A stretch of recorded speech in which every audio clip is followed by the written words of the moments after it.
Hi friends, நம்ம பல்வேறு வகையான சுவாரஸ்யமான கதைகளை பார்த்துருக்கோம்.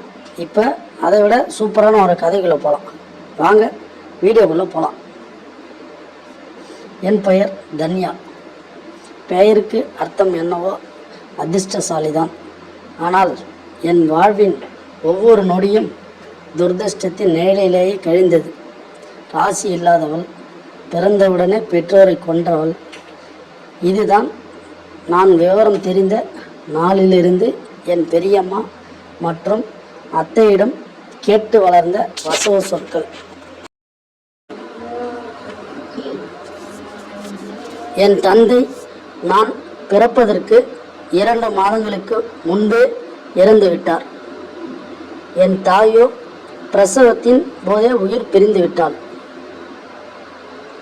அன்று முதல் என் பெரியப்பாவின் வீட்டில் ஒரு பாரமாக வளர்ந்து வந்தேன். ஒரு வேலைக்காரியாகவே பெரியப்பாவின் மகள் அவனியின் பழைய ஆடைகள், மிஞ்சிய பழைய உணவுகள், விடியற் காலையிலிருந்து நள்ளிரவு வரை ஓயாத உழைப்பு, இதுதான் என் உலகம். பெரியம்மா ஒரு முறை என்னிடம் அன்பாக பேசியதில்லை. இவளை சீக்கிரம் யாருக்காவது தாரை வார்த்து கொடுத்துட்டா இந்த வீட்டை பிடிச்ச சனி கழியம் என்று அடிக்கடி கூறுவார். அவர் சொன்னது போலவே என் படிப்பு முடிந்தது. ஒரு முடிவு எடுத்தார்கள். உனக்கு கல்யாணம் நிச்சயம் பண்ணியாச்சு. வரவன் ஒரு சாதாரண வேலைக்காரன். உன்ன மாதிரி ஒரு சுமைக்கு இதுவே அதிகம் என்று பெரியம்மா என்னை ஏளனமாக சொன்னார். திருமண நாள் வந்தது. அலங்காரம் இல்லாத மணப்பெண்ணாக ஒரு பழைய பட்டுப்புடவையில் மேடையில் அமர்ந்திருந்தேன். என் கணவனாக வந்த அந்த நபரின் முகத்தை கூட நான் நிமிர்ந்து பார்த்ததில்லை. என் வாழ்வு இவ்வளவுதான் என்று மௌனமாக அழுது கொண்டிருந்தேன். சடங்குகள் முடிந்தது. ஒரு சிறிய வாடகை வீட்டிற்குள் அழைத்து சென்றார்கள். அன்று இரவு அந்த சிறிய அறைக்குள் நான் ஒரு மூலையில் பயத்துடன் அமர்ந்திருந்தேன். கதவு திறக்கும் சத்தம் கேட்டது. என் கணவன் உள்ளே வந்தார். பயத்தில் என் உடல்கள் நடுங்கியது. தன்யா, ஏன் இப்படி நடுங்குகிற? நிமிர்ந்து என்னை பார் என்றார் அவர். ஒரு சாதாரண வேலைக்காரனிடம் இவ்வளவு பண்பான குரலா? நான் மெல்ல தலை நிமிர்ந்து பார்த்தேன். அவர் முகத்தில் ஒரு அமைதியும் கண்ணியமும் இருந்தது. உன் பெரியப்பா உன்னிடம் சொன்னது எல்லாம் பொய் தன்யா. நான் ஒன்றும் தெரியாத ஏழை இல்லை. உன்னை அந்த நரகத்திலிருந்து மீட்கத்தான் இந்த நாடகம் என்றார். எனக்கு ஒன்றுமே புரியவில்லை.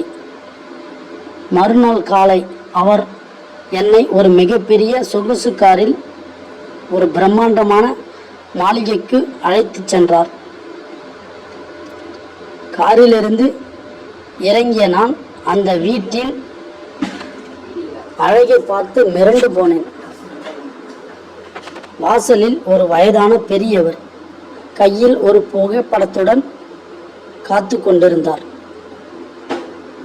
அங்கே இருந்த நபரை பார்த்ததும் எனக்கு பேச்சே வரவில்லை. ஆம், அவர் என் தந்தையின் சாயலில் அப்படியே இருந்தார். ஆமாம், அவர் என் தந்தை வழி தாத்தா. என் பெற்றோரின் காதலை ஏற்க மறுத்து ஒதுக்கி வைத்த அதே தாத்தா தான் என்று கண் கலங்க நின்றிருந்தார். அவர் ஓடி வந்து என்னை கட்டி கொண்டார். என்னை மன்னிச்சிடு தன்யா, உன் அப்பாவை எழுந்த பிறகு உன்னை தேடி நான் வந்தேன். உன் பெரியப்பா உன்னை பற்றி தப்பா சொல்லி நீ இறந்து விட்டதாக கூறிவிட்டார். என்னை விரட்டி அடிச்சு விட்டார். நீ உயிரோடு இருப்பதாகவும் கஷ்டத்திலையும் இருக்கிற விஷயம் தெரிஞ்சு தான் என் நிறுவனத்தில் பணிபுரியும் என் மேலாளர் இவரை அனுப்பி உன்னை மீட்க சொன்னேன். இனி நீதான் இந்த வீட்டுக்கு மகாராணி என்று கதறி அழுதார். என் கணவர் என் அருகில் வந்து நின்றார். அவர் ஒரு சாதாரண வேலைக்காரன் அல்ல, என் தாத்தாவின் மரியாதைக்குரிய நம்பிக்கைக்குரிய மேலாளர். என் பெரியப்பா குடும்பத்தினர் என்னை சிதைக்க நினைத்து அதே நாள் திருமணம்தான் என்று என்னை என் குடும்பத்தினரிடம் உண்மையாக சேர்த்து வைத்திருக்கிறது. சில வாரங்கள் கழிந்து பெரியம்மாவும் பெரியப்பாவும் நான் எப்படி சீர்குலைந்து போயிருக்கிறேன் என்று பார்க்க வந்தார்கள்.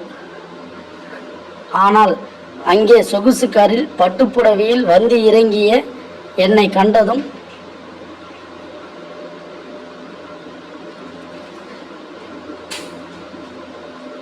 பின்னாலேயே கம்பீரமாக வந்து என் கணவரையும் கண்டபோது அவர்கள் அதிர்ச்சியில் உறைந்து போனார்கள்.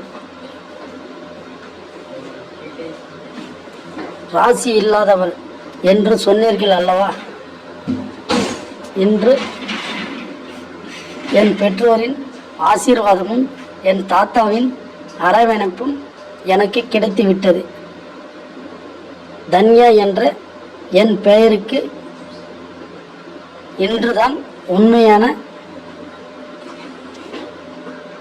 அர்த்தம் கிடைத்தது என்று நான் கம்பீரமாக சொன்னபோது அவர்கள் அவமானத்தால் தலைகுனிந்து நின்றார்கள்.